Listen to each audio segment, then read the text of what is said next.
Good evening, everyone, and welcome to another round of sound. This is the #1 Cochran Sports Showdown. I'm Bob Pompiani. Thanks for joining us tonight. We have a lot to get into. Believe it or not, we're going to have a Pirates segment. We're also going to talk hockey, even though there's no hockey.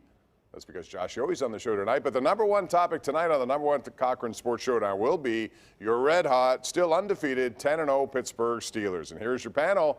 Joining us tonight, Rich Walsh over in Studio B. We have Josh Yohe from The Athletic is here, and Andrew Filipponi up at 93.7 The Fan.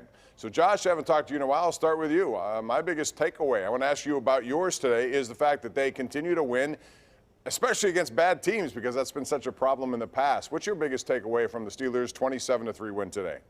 Well, I guess I will start with the obvious. Everyone's been so concerned about the ability or the inability to run the ball. They ran the ball pretty well today, and Jacksonville's a horrible football team, so I don't take anything too seriously that I saw today. James Conner had a nice day. The offensive line, which might be the biggest weakness on this team, it looked better today. They certainly ran the ball better than they did the last 2 or 3 weeks.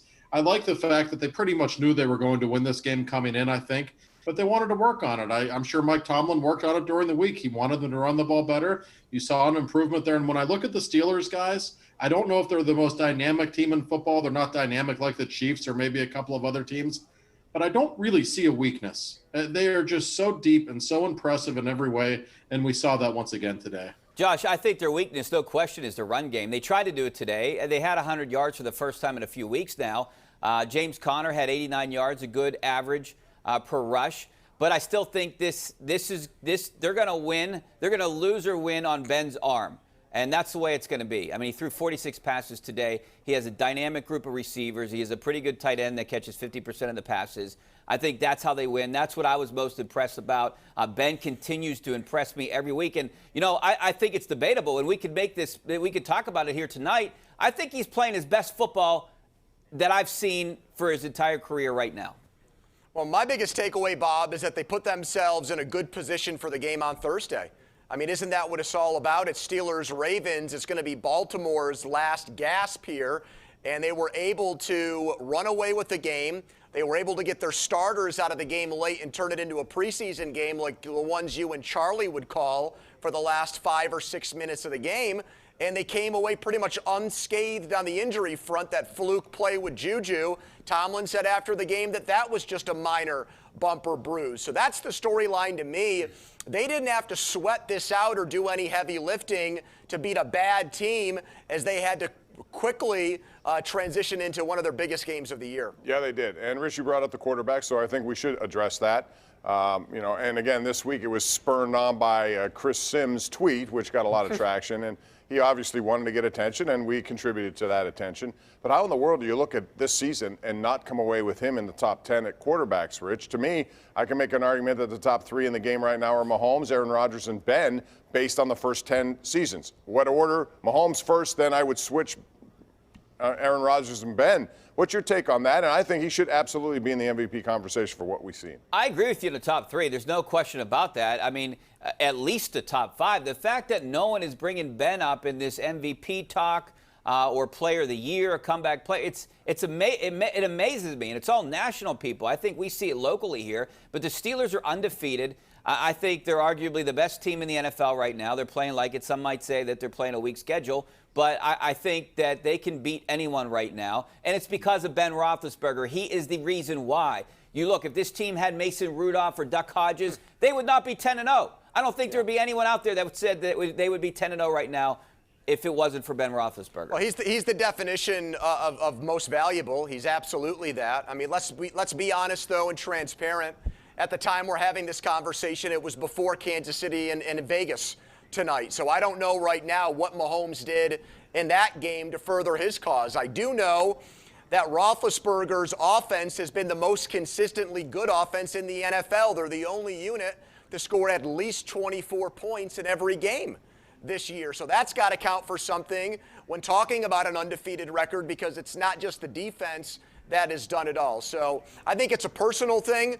I think a lot of people, Josh, they wanted to think that Antonio Brown and Le'Veon Bell were the reason for Ben's success. And now that those guys are gone, they don't want to do a mea culpa and say, wait, I was wrong. It's actually Roethlisberger. You're absolutely right, Andrew. There's no question that there are just a lot of people in the national media who cannot stand Ben Roethlisberger for whatever reason. It's very evident. Patrick Mahomes is the best player in football. I think most people would agree with that. I think we can objectively say that. Yes. However, Ben Roethlisberger, to me, is clearly one of the 5 best quarterbacks in the National Football League right now. And you're right, he's the definition of an MVP. Look at the Steelers' offense. They don't really have a running game. And while there is a lot of talent at receiver, Juju's the oldest receiver on the team. He's just turned 24 years old today. There are a bunch of children at receiver. His offensive line is not particularly good, and they are just so steady every week. It's because of him, because of his mind, the way he can read defenses at this stage of his career, all the pre-snap reads that he makes.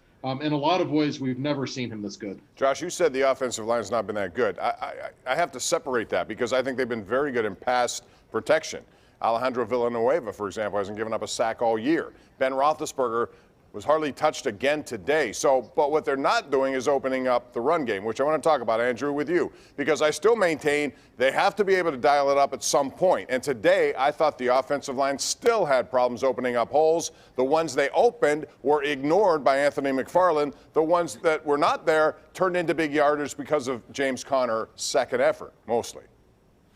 Yeah, and I've got an issue, and I know this is a minor complaint. I'm going to preface it by saying they are a 10-0 football team. I feel like you have to put that disclaimer on it.